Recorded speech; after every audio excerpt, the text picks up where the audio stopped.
Bonjour, messieurs, dames. La troisième journée de le rassemblement de l'équipe Notre-Dame à Turenne 2024. Nous avons ici un couple du Gabon qui a fait un magnifique témoignage. Flavienne et Jean-Pierre du Gabon. Alors, on va commencer avec Flavienne. Flavien, quel est le mot et le contenu de votre témoignage aujourd'hui à Turin?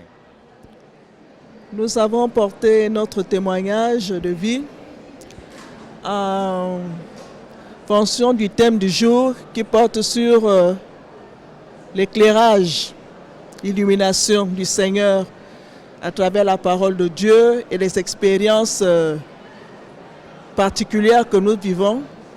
Nous avons pu, en regardant notre vie, le cheminement que nous faisons avec le Seigneur, mettre en lumière ce que nous avons vécu avec lui. Voilà, en quelque sorte. Donc, nous avons regardé nos vies et le cheminement que nous faisons depuis des années avec le Seigneur. Et quel est l'apport que cette parole, quel est l'impact de la parole de Dieu dans notre vie?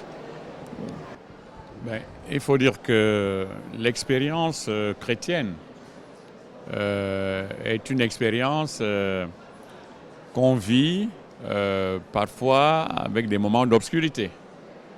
Et la vie conjugale également. Ce n'est pas un long fleuve tranquille. Il y a des hauts et des bas, il y a des joies et des défis. Et vivre toutes ces choses-là, surtout les moments d'épreuve ou de défis, ce n'est que par la parole de Dieu, ce n'est que par une écoute attentive de ce que Dieu dit, qu'on parvient à comprendre d'abord ce qui se passe et à sortir des situations un peu difficiles qui peuvent menacer la marche du chrétien ou la marche d'un foyer.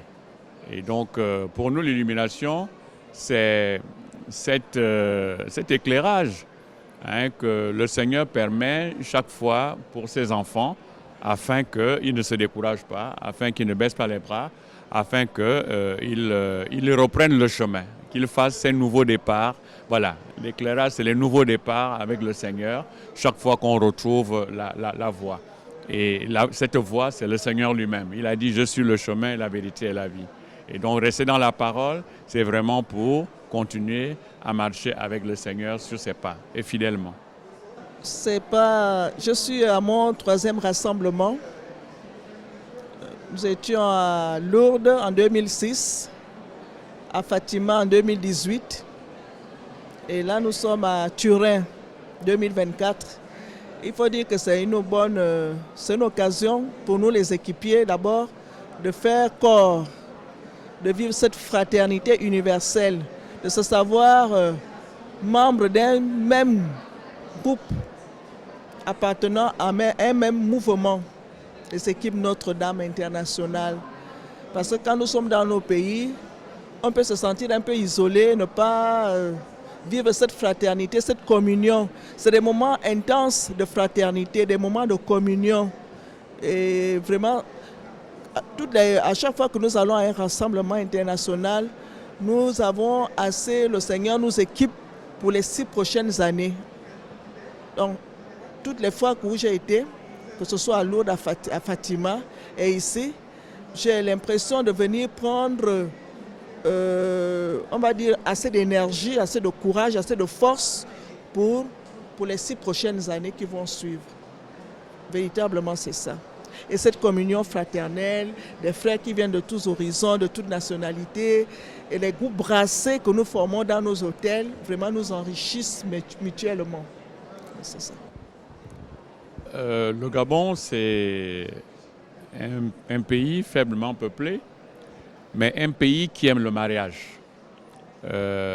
On se marie beaucoup au Gabon. Et donc, on aime l'amour, on aime Dieu. Et il ne suffit pas qu'il y ait beaucoup de mariages, il faut que les gens vivent, aient la capacité de vivre le mariage. Hein? De vivre le mariage comme un chemin d'amour, comme un chemin de sainteté, comme un chemin de bonheur, n'est-ce pas? Et donc, la proposition des équipes Notre-Dame est continuelle. Les équipes Notre-Dame sont arrivées au Gabon en 1991 et depuis ce temps-là, des équipiers font la proposition à tous les couples qui se marient, hein, suscitent même des mariages pour que les gens puissent découvrir cette spiritualité. Et donc, au niveau du Gabon, il y a au bas mot 500 couples qui appartiennent déjà aux équipes Notre-Dame. Il y a 7 secteurs à Libreville et d'autres secteurs à l'intérieur du pays. Donc 2 à Port-Gentil, 1 à Oyem, 1 à Franceville, en Toum et à Lambaréné. Donc il y a énormément d'équipiers qui ont accepté de vivre la spiritualité du mouvement. Et ce n'est pas fini, parce qu'au niveau de la pastorale familiale, on forme énormément de couples et ces couples, nous les invitons aussi à rejoindre le mouvement afin qu'ils puissent vivre justement cette illumination, cet éclairage que le Seigneur donne à tous ceux qui veulent s'aimer jusqu'au bout, comme lui-même a aimé jusqu'au bout. Voilà. Merci beaucoup encore pour votre témoignage, pour votre présence ici à Turin et bon rassemblement. Merci.